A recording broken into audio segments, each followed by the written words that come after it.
Hi viewers, welcome to our channel. నేను హిమ. కేసీఆర్ సభకు 10 లక్షల మంది జనం, ఎటు చూసినా గులాబీమయం. బీఆర్ఎస్ ఖాతాలో మరో విజయం. ఎన్నికలు అయినప్పటి నుంచి కేసీఆర్ సైలెంట్ గానే ఉంటున్నారు కదా. మరి సభకు ఇంతమంది జనం ఎక్కడి నుంచి వచ్చారు, ఎందుకు వచ్చారు? కేసీఆర్ సభకు వెళ్లి తీరాల్సిందే అన్నట్టు జనాలు ఇన్ని లక్షల మంది రావడానికి కారణం ఏంటి? సాధారణంగా రాజకీయాల్లో సైలెంట్ గా ఉన్న నాయకుడు సభ పెడితే పెద్దగా ఆదరణ రాదు కదా. మరి ఇన్ని లక్షల మంది జనం ఒక్క సభ కోసం రావడం వెనక ఒక పవర్ఫుల్ పర్సన్ ఉన్నాడు. అది కేసీఆర్ కాదు, కేటీఆర్. ఎస్, వరంగల్ సభ అంతా పెద్ద సక్సెస్ కావడానికి కారణం కేటీఆర్. ఎన్నికలు అయినప్పటి నుంచి కేటీఆర్ విరామం లేని పోరాటమే ప్రజల్లో బీఆర్ఎస్ కు ఆదరణ పెరిగేలా చేసింది.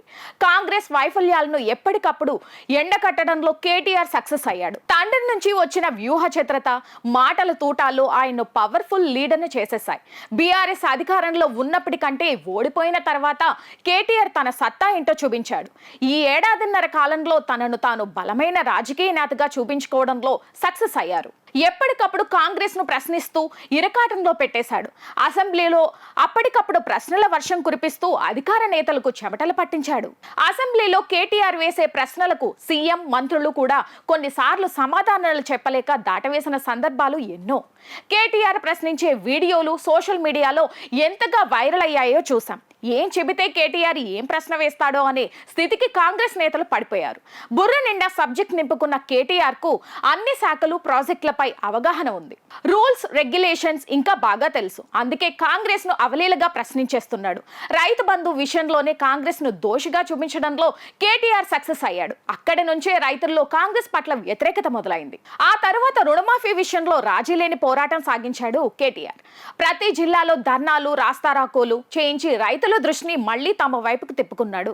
ఎండిపోయిన పంటలను బీఆర్ఎస్ నేతలను పరిశీలించాలంటూ చెప్పి వారికి అండగా తమ పార్టీనే ఉంటుందనే నమ్మకాన్ని కల్పించాడు. కొత్త రేషన్ కార్డులు, ఇందిరమ్మ ఇల్లు, కొత్త పింఛన్లపై నిరంతరం పోరాడుతూనే వస్తున్నాడు. కాంగ్రెస్ ఇచ్చిన హామీల విషయంలో ఎప్పటికప్పుడు ప్రశ్నిస్తూ ప్రజల్లో వ్యతిరేకత తీసుకురావడంలో సక్సెస్ అయ్యారు కేటీఆర్. కాంగ్రెస్ వచ్చిన ఏడాదిలోనే ఇచ్చిన ఉద్యోగాల్ని బీఆర్ఎస్ హయాంలోనివే అంటూ చెబుతూ కాంగ్రెస్ కు పేరు దక్కకుండా చేసేశాడు. లగచర్ల ఘటనను తెలంగాణ వ్యాప్తంగా పెద్ద ఎత్తున ప్రచారం చేయించి రేవంత్ పై ప్రజల్లో చర్చ జరిగే విధంగా చేశాడు. బీఆర్ఎస్ సోషల్ మీడియాను బలంగా తయారు చేయించి ప్రతి విషయాన్ని పెద్ద ఎత్తున ప్రచారం చేయిస్తూ బీఆర్ఎస్ కు పాజిటివ్ వైబ్స్ తీసుకొచ్చాడు. గులాబీ యువ దళపతి కేటీఆర్ సాధించిన మరో పెద్ద విజయం గురుకులాల సమస్యలపై పోరాటం. తెలంగాణ వ్యాప్తంగా స్టూడెంట్లలో కాంగ్రెస్ పట్ల తీవ్ర వ్యతిరేకత తీసుకొచ్చింది గురుకులాల్లో విద్యార్థుల సమస్యలే. దీనిపై కేటీఆర్, బీఆర్ఎస్ నేతలు బలంగా పోరాటంతో స్టూడెంట్లకు దగ్గరయ్యారు. తెలంగాణకు పెట్టుబడులు తీసుకురావడంలో కాంగ్రెస్ ఫెయిల్ అయిందనే విషయాన్ని కేటీఆర్ పదే పదే చెబుతూ కొన్ని ఆధారాలను కూడా బయట పెట్టేశాడు. అది ప్రైవేట్ ఉద్యోగులు, నిరుద్యోగుల దృష్టిని బీఆర్ఎస్ మీద పడేలా చేసింది. మొన్న వరి పంటలు ఎండిపోతుంటే కాల్వల నుంచి నీరు ఇప్పించడంలో కేటీఆర్ చాలా వరకు సక్సెస్ అయ్యారు. దాంతో పంటల క్రెడిట్ మొత్తం కేటీఆర్ ఖాతాలో పడిపోయింది. హెచ్సియు భూముల విషయంలో కేటీఆర్ ఫుల్ క్రెడిట్ కొట్టేశాడు. స్టూడెంట్ల తరపున అందరికంటే ముందే పోరాడి ఆ భూములను ఎవరు కొన్నా తమ ప్రభుత్వం వచ్చాక లాగేసుకుంటామని డిక్లరేషన్ ఇచ్చేశాడు.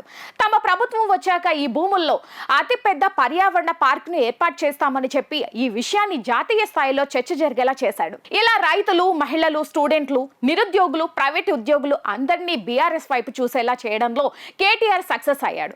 కాంగ్రెస్ వచ్చిన ఏడాదిన్నరలోనే తీవ్రమైన వ్యతిరేకత తీసుకురావడంలో విజయం సాధించాడు. కాంగ్రెస్ హామీలు ఇవ్వడమే తప్ప ఏమీ చెయ్యదు అనే ముద్ర పడేలా చేశాడు. ఇంతింతై వటుడింతై అన్నట్టు కాంగ్రెస్ ప్రభుత్వం ఒకవైపు ఉంటే కేటీఆర్ ఒక్కడే ఇంకోవైపు నిలబడి బలంగా పోరాడాడు. కాంగ్రెస్ లో మాటకారులను కూడా ఇరకాటంలో పెట్టాడు. ఒక్కొక్కరిపై ఆరోపణలు చేస్తూ ఆధారాలను బయట పెడుతూ వాళ్లను బలహీనులను చేసేశాడు. కాంగ్రెస్ కు పరిపాలన చేత కాదు అనే చర్చ తెలంగాణ మొత్తంగా మొదలైందంటే అది కేటీఆర్ పోరాటమే. ఆ పోరాటమే బీఆర్ఎస్ సభకు అన్ని లక్షల మందిని తీసుకొచ్చింది. టీవీలు, యూట్యూబ్లలో లక్షలాది మంది కేసీఆర్ సభను చూసేలా చేసింది. చివరకు కేసీఆర్ నమ్మకాన్ని నిలబెట్టింది. కేసీఆర్ ఫామ్ హౌస్ లో ఉన్న కేటీఆర్ రాజకీయ కురుక్షేత్రాన్ని సాగించాడు. తండ్రికి తగ్గ కొడుకు అనిపించుకున్నాడు.